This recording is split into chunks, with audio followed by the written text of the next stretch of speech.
Hello and welcome to Mommy Dentist Business Podcast. I'm your host, Dr. Grace Young. Welcome back, everybody. Thank you so much for tuning in and being such wonderful listeners and a part of this MDIB community. Without you, we wouldn't be here. And just as a side note, for those of you who love attending our conferences, if you haven't already done so, get your ticket and register. Our next one, our big one, is the Social Summit that's held September 24, 25, 26. It will be in Washington, D.C., in Georgetown, specifically at the Fairmont Hotel. If you're in the area, you're a part of the Eastern region or anywhere else in the U.S., you're welcome to join us. Anyone can come. And it's a wonderful conference. So go to our website, mommydibs.com, to get your tickets because we only have 7 seats left, you guys. Now, I just want to introduce our next guest speaker, who I'm very excited to have on our show.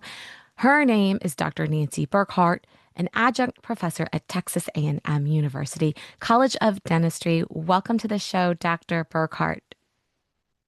Thank you so much. I appreciate being here. Great. My pleasure. I was wondering if you don't mind telling our community a little bit about yourself, what you do, and how you got to where you are today. Okay, well, that is sort of a long story, but I'll give you a few facts. Really through multiple paths. My husband is a retired Navy captain from submarines.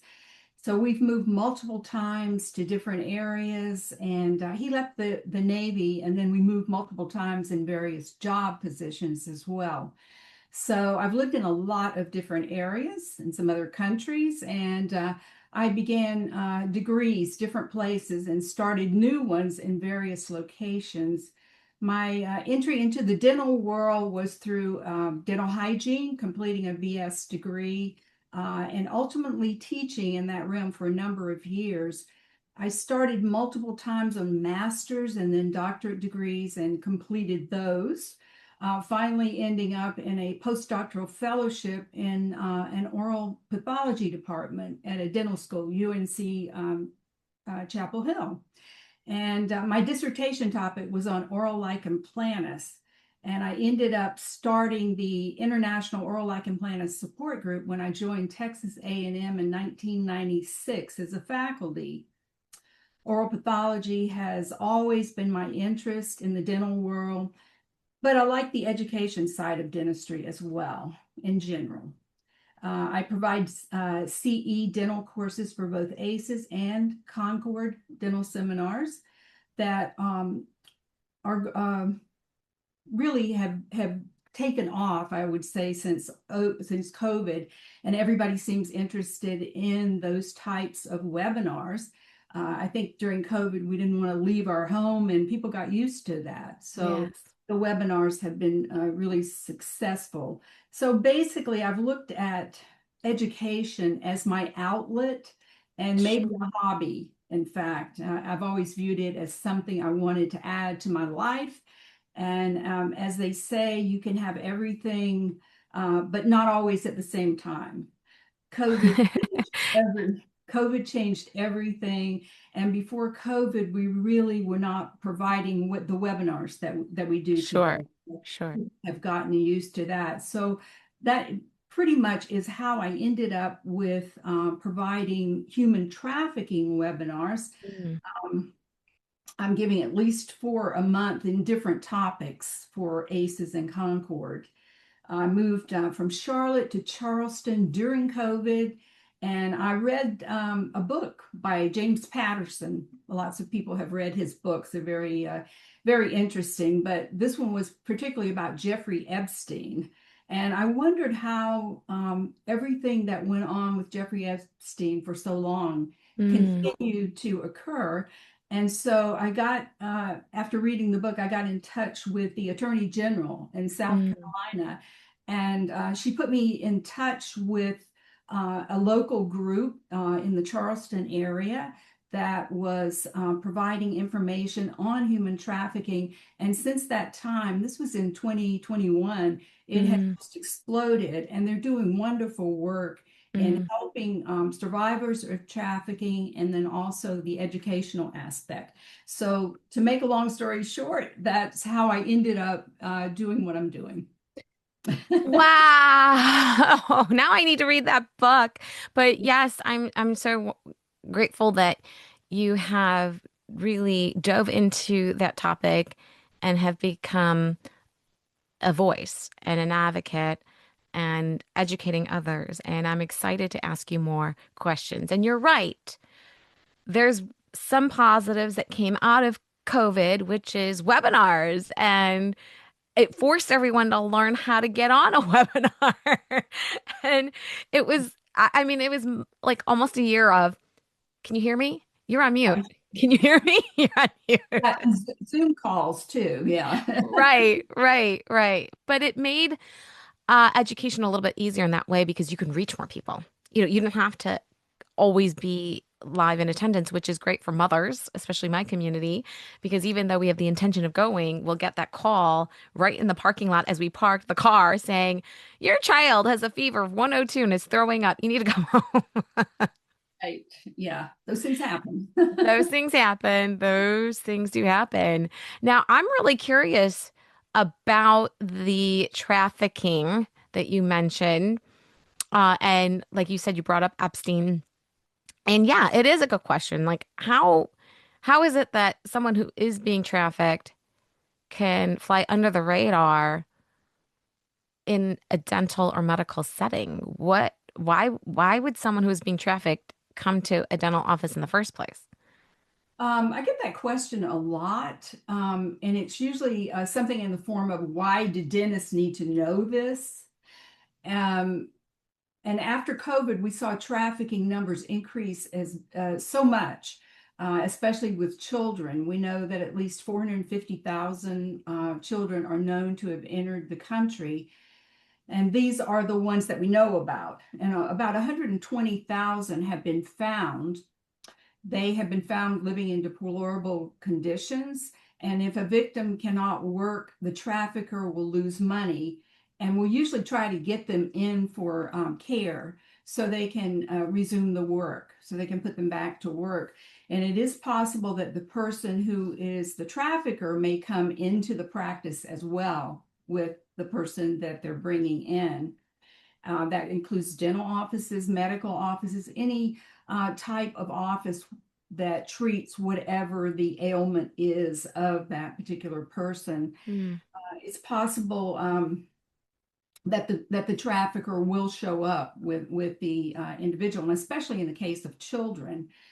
People seem to think that all trafficking victims are held in captivity, but often they are free to come and go, especially adults. The trafficker has such a hold on these victims through intimidation and scare tactics that they become very controlled by the trafficker. And a victim can rely can really be any age, male or female, young or old, and in multiple forms of trafficking. Some of the forms may be labor, forced begging, sexual exploitation, especially with children, domestic servitude, forced underage marriage, organ harvesting. And organ harvesting is getting a lot of attention right now because it's bringing in a lot of money Money, to certain countries. And they also tend to gravitate toward younger individuals who have not been exposed to disease state. disease. And Yeah. that includes children, a lot of children. Um, I think that most people think that trafficking is only sex trafficking, and that's usually what they think of when you talk about trafficking. But traffickers make a lot of money, billions on drugs and trafficking. A person can be sold over and over. So trafficking has continued to rise, and the combination of all these types of trafficking continue to make money for these people. They can sell the person as far as sex trafficking over and over again, but the drugs can only be sold once. Sure. That is terrible. It just breaks my heart to hear how this is happening. And you're telling us the differences in adults versus children, and you're bringing awareness. It's not just the the sex exploitation, it's also for the organs. That's correct. Yes. I actually just started reading this book about the, you probably, it's called Killed Order. Okay. It deals with how long trafficking has been going on and all the different types of trafficking that are occurring, still are occurring, but it's big business. Mm, that is just terrible. What types of human trafficking are mostly encountered or identified in healthcare settings? I guess how would a dentist or staff or team be able to identify if someone is both, like you said, sometimes they both come, right? The victim and the villain. Like, how do you identify? Like, what are some signs, I guess? Well, it's very difficult, and unless you know some of this information, it is going to be the first thing that comes to mind. So that's the importance of getting the information. And this is a very short webinar, but our podcast, my webinars are 3 hours long, and I do include videos, and I include a lot of information in a handout as well with the Mm, red flags. But hmm. just to give you an idea, about 77% of all victims are in forced labor. And Mm, forced labor, of course, is another form of trafficking. A lot of people right. have been in jobs that they don't want to be in, but they have ended up there. And it is a labor trafficking situation. And that's especially prevalent in agriculture. 23% of all victims are in sex trafficking. And these are just what we know. Sure. 57% are men and boys, which is usually a surprise to people because they usually think of women as being in sex trafficking, but No. boys are highly involved as well. And we've seen a rise, especially in the US in the last few years, with men being trafficked and especially children that are boys, because in some cultures, they're the preferred Mm, over females. And I think I've talked to people and they say, well, I'm not too worried about that since I only have daughters. But you need to be concerned about it in general. 43% are women and girls. And within sex trafficking, 78% are women and girls, and 22% are men and boys just with the sex trafficking. 92% are adults and 8% are children. And mm. these numbers and these percentages change Oh, constantly because we are just, getting more information as we go on. And in forced labor, 33% are women and girls, 67% are men and boys, and 73% are adults, and 27% are children. So those are some large numbers, when you come right down to it. it sure is, and it's a heavy topic. This is very heavy material, and it's hard to stomach it, but we have to be aware, and we need to understand that this is a reality. And um, you had mentioned a lot of people being coming into the country, and I'm just curious what percent of victims are actually like from a different country being flown in versus how many of our own in the United States have been picked up off the street or I don't want to say like stolen, but like taken against their own will. Right. Yeah. Right. Well, let me just also say this might be an important point. There's a difference between trafficking and smuggling. Hmm. We have had a lot of people come in and were brought into the country, especially in the last 4 years. But trafficking has gone on throughout the world for a long time. And I think that in the United States, it has been looked at as something that happens in other countries, but it happens here too. And, whether it's sex trafficking or labor trafficking, it has continued for Mm. quite a while. But what we have seen is the fact that the numbers have been so large and it's been difficult to deal with. And we also have, during COVID, we have seen the dark web pick up. as Okay. well. And that has continued to increase. And we have about, the last time I checked, about 2.5 million dark web users, Oh, 40,000 registered members, and 168,000 plus requesting child sexual abuse of a minor. That gave those involved an opportunity through the internet to regroup and to increase their numbers. sure. We're dealing with a lot of different terrible facts, I guess, that have occurred since COVID, and I don't think a lot of people even realize that. But Sure. difference in trafficking and smuggling. Usually, smuggling involves getting somebody that's undocumented across international borders. And it's voluntary. The person chooses to be smuggled. And that business arrangement usually dissolves once the person gets in. Where trafficking may involve movement inside the person's own country or across an international border, and it's Mm, not voluntary. The person has not chosen to be exploited. Business relationship does not end when the person arrives at the destination. So the trafficking situation continues and the trafficker is still attached to the person and this business relationship goes on. So, there are a lot of different factors involved in trafficking. And I think that we sometimes forget to uh, look at, and you had mentioned about, how do you recognize somebody in a dental situation that may be in a trafficking situation. And there are all kinds of red flags that give you different clues. And I'm not sure I have enough time to go into all that, but you really need to know what the facts are and what the clues are as far as the oral manifestations that may point to sure.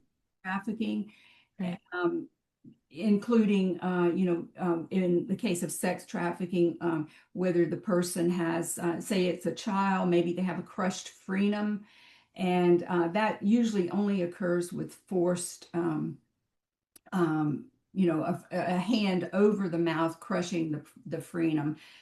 It's rare that a child falls forward and crushes the frenum, but these are types of things that you need to get in touch with child services to Mm, evaluate. And another important fact is documentation, making sure that anything that you see that's out of the ordinary is documented. You take images, you take measurements, and you also get somebody else to witness what you're seeing. sure. And just some of the physical signs that you see, such as condyloma acutatum, maybe Mhm. pointing to a forced oral sex, encounter. And sometimes you do see that with children. There are just lots of different signs, and I think um, I mention this sometimes in my webinars. I think in dentistry we tend to be very fact based, and if it's Sure. something that didn't read the textbook, we ignore it. So I think, using your intuition is so important. And if it doesn't seem right, and I think mothers especially are very in tune to intuition. And if it just doesn't seem right, it probably isn't. Right. Go with that gut feeling because it really is important. Absolutely. I think that that just,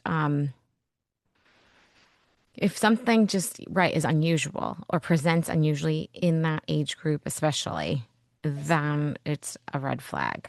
Mhm. And red flags are in our expertise, and we have a duty to call DCFS or especially pediatric dentists and all dentists, right? We have that duty. But if they're an adult, if the patient's an adult, you're not calling DCFS. Who are you calling? Yes, and that's where it's important to get in touch with one of the national organizations. And sometimes, especially over the last few years, it may be someone who doesn't speak the language. And these national organizations do have translators that can, talk to the person and let you know exactly what they're saying, and don't, add colloquialisms and just, sum up what they think the person is saying. So that is important to actually have the contact with those national organizations. Mm, And the I have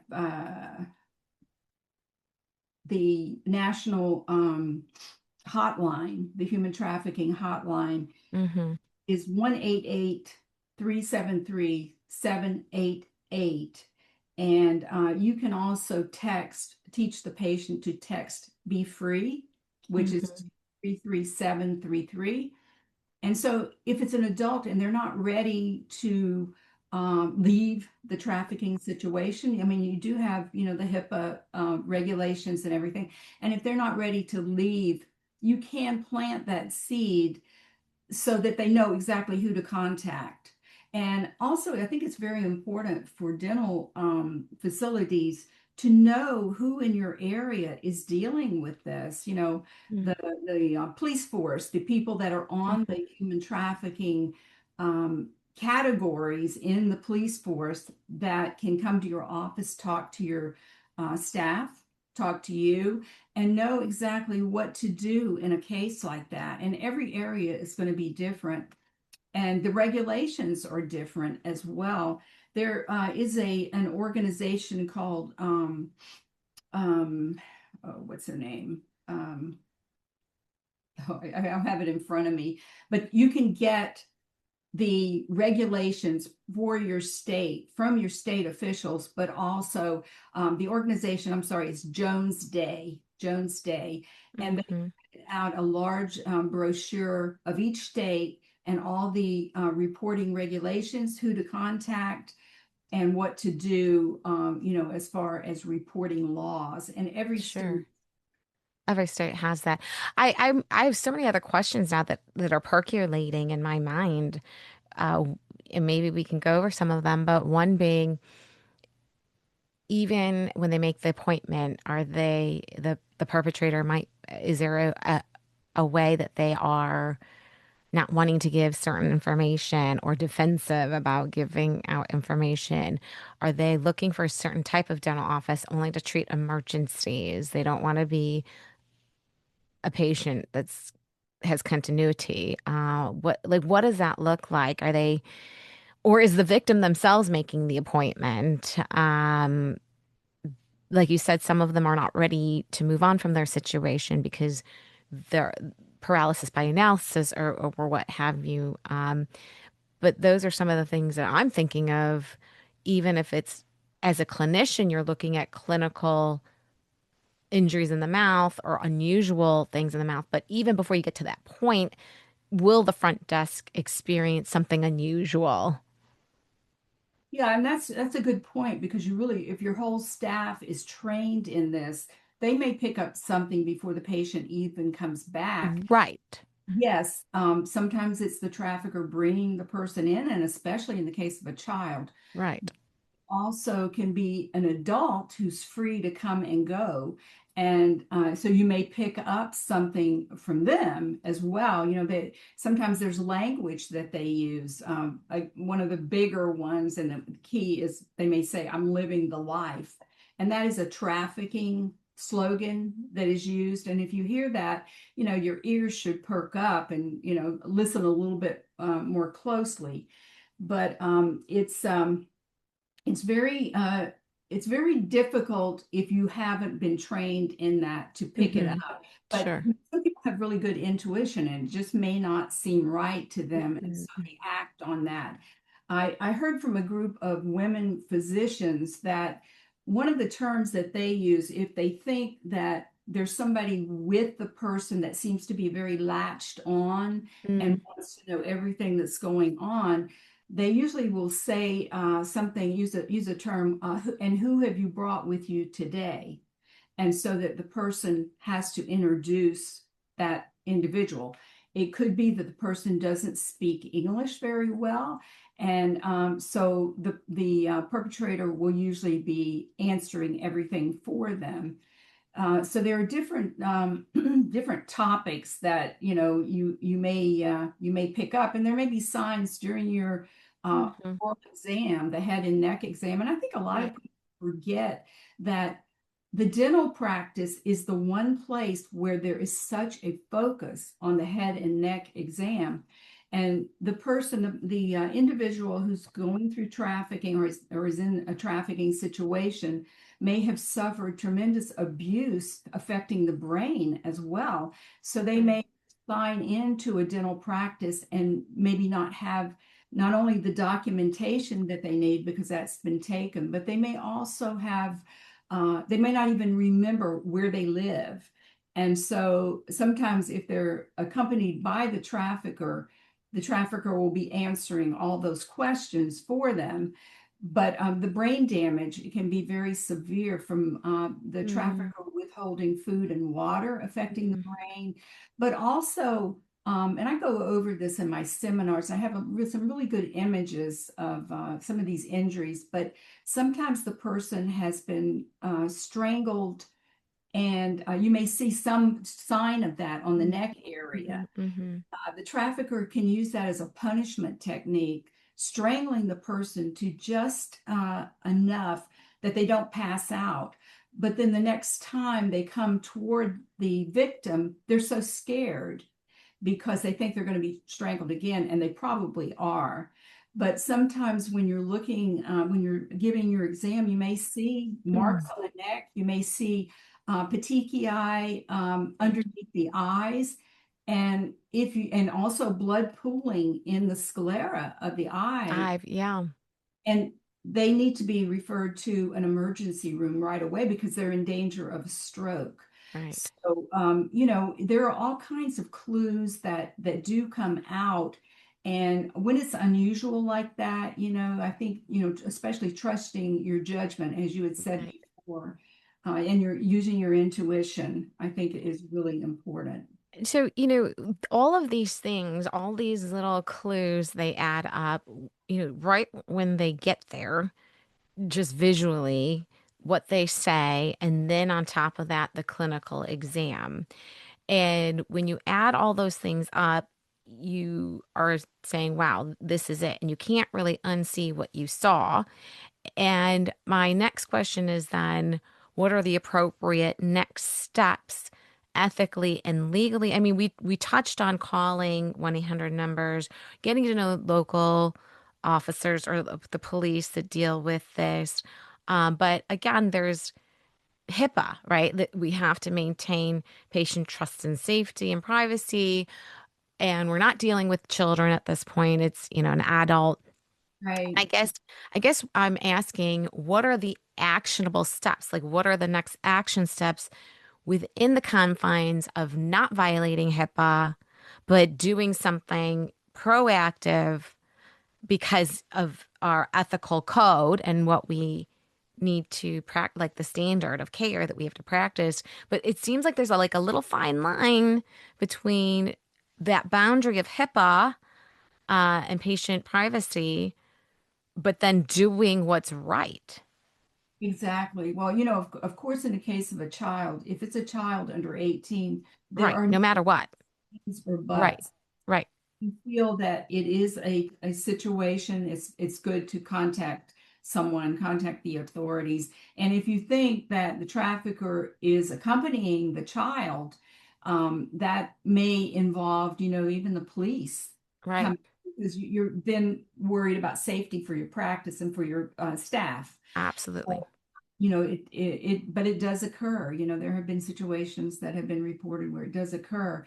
As far as an adult goes, there have been people who um, talk to the person and usually use open-ended questions so you don't get a yes or no answer because that Hmm. happens, and asking the person if if they feel threatened, if the person, if the trafficker is not with them, uh where is he? If Right. it's a trafficking situation, will the trafficker come in to pick the person up?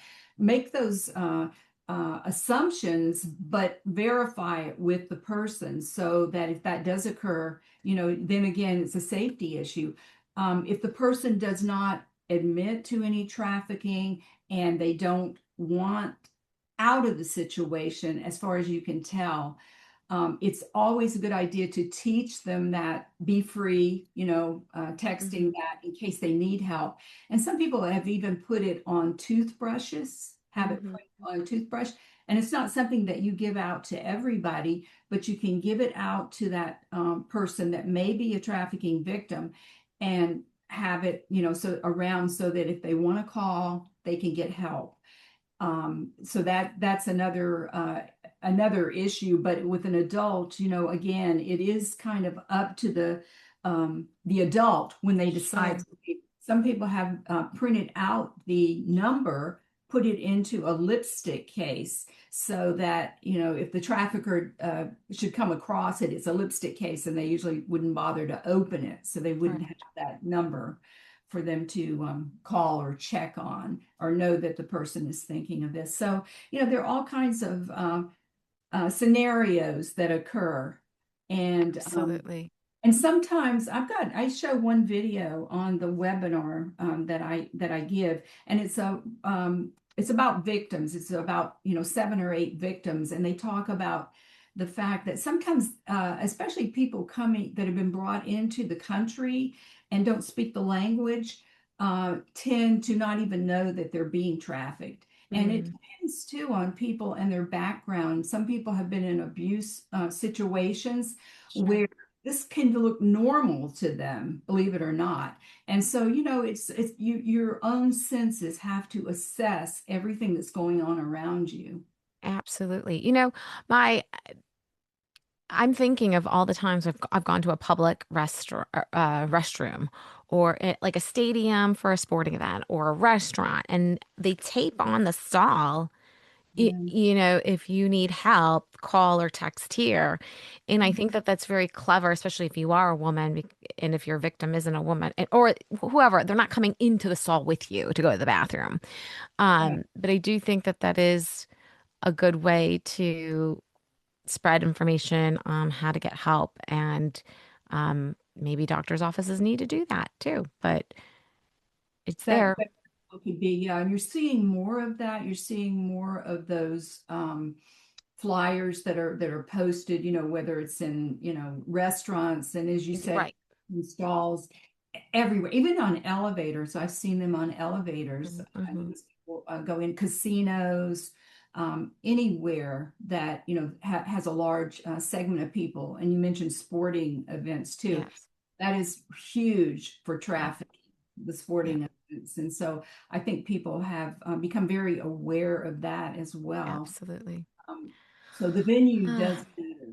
The Uh, venue does matter. And honestly, I have these discussions. My kids are 13 and 11, girl and a boy. mhm. And I really tell them, you know, you have to go to the bathroom in a public setting. If you guys are at a party, birthday party, whatever, you're going with your friend to the bathroom. You never go alone, and even if I'm with them, I never let them go alone. Like I will stand outside, etc. But in a huge public space like that, and I said, your perpetrator could be the same. It could be a woman. I was like, it's not always a man.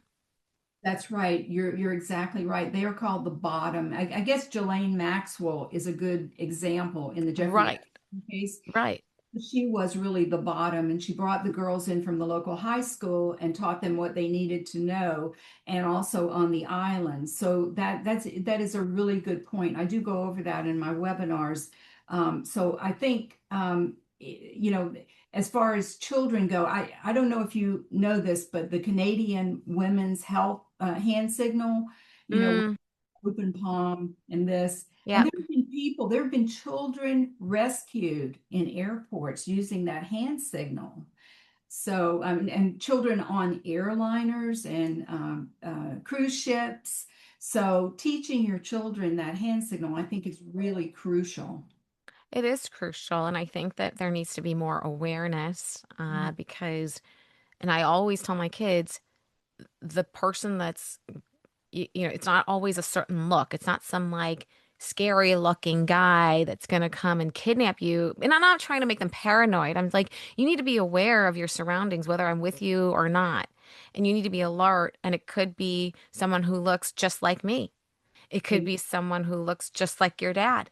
And so Yes, you can't trust someone just based on what they look like. yes. And I think that that's something that I think needs to be taught as well. It's not going to be a scary looking or a homeless looking type of person. Yes. I go over that in my webinars too, and also the image that I use is one of Snoop Dogg in Starsky and Hutch, and with the glitzy jewelry and the glass of wine and everything. And some people have, the idea that it is a certain look, but it can be anybody. It can be somebody that you deal with every day that Right. may be in a trafficking, not only in a trafficking situation, but maybe involved in trafficking and bringing people in Yeah. for everything that we're talking about. And so you're right. I think it's and a lot of parents probably don't take it to, as you had mentioned, teaching your children all these facts, but you need to, because it's kind of a scary world out there right now. It really It is. is. It's not the same as it was when I was growing up, Yeah. and I do think maybe it was happening, but not as there wasn't as much awareness because of social media and so forth. But I think that it's really important as healthcare providers that we educate our kids, our patients, and feel free to talk about it. I mean, I know that as for me as a pediatric dentist, when I have patients coming in, they're about to go to college, I talk to the parents and say, okay, do you give me permission to talk about things that they shouldn't be doing, especially the drugs and the things that I see that shows up in the mouth because you do drugs, right? And things like HPV and cold sores and things like that that your child has not had up until this point under your care. But once they're out of your house and they're in college, they have no idea. That is so true, and those have increased tremendously. And also, the some of the other STDs, the gonorrhea, the syphilis. We're seeing all sorts of weird types of things. And I do have some images that I show, and especially with the gonorrhea, that is Yeah, we've seen an increase in that, and of course HPV, right. that has Yeah, continued for years now. right. Right. Has continued to increase, not decrease. Right. So, yeah, knowing those facts, I think, is really important. And a lot of parents don't share that with their children, and especially as you said, children getting ready to go to even to summer camp and to places where they, haven't been before. Mhm. Odd things really do happen, and so I think Absolutely. the sooner the better. It's like such a heavy topic, but so important to talk about. So thank you for sharing your expertise and time with us and educating our audience. I'm going to leave you with one last question that has more to do with because you're lecturing and reading and educating. How are you finding balance between your professional and personal life? Oh, that's a great question. Well, as I said before, you can have everything, but maybe not at the same time. I I love would that. be clear on what your goals are and your priorities. Um, I have chosen, I think, over my lifetime to work and teach and continue my education on a part-time basis while raising a family with our family, three children. And at this point, looking back, this worked for my family. And I'm starting a foundation now for Wonderful. Planus with a faculty member from UNC Chapel Hill in North Carolina, a dermatologist, as a matter of fact, and we are combining the oral and the skin information about lichen planus and Mm, uh, be continuing my work. So it's a different phase. mhm. It's amazing, when one door closes, another Yeah. one opens. And Yes. so, even if you feel that you need to step back for a while and then go forward later, Yes. whatever works for you and works for your family. And Absolutely. I think, making your priorities, I think, is really important. Thank you for sharing that. And thank you so much for being with us today. And listeners, I hope that you gained a lot of information and knowledge. And I hope that everyone is attentive and looking for these nuances, and always listen to your gut. Listen to your intuition, don't ignore it, and you're looking out for your patients and humanity. Thank you again for being with us. And until next time, listeners, thank you again for supporting our podcast. Please be on the lookout for all of our future events. We do regional events. We have a lot of regional volunteer leaders that put together local get togethers. Don't do this alone. Don't be on an island by yourself. You need a community. That's why we are called the Hive. And the bee is our mascot. And the bee wasn't supposed to be able to fly, but it does. And I am so blessed to have this community, and I want you to be a part of it. So go to our website, find out more information, get plugged in, mommydibs.com, and we will see you next time. Thank you. Goodbye now.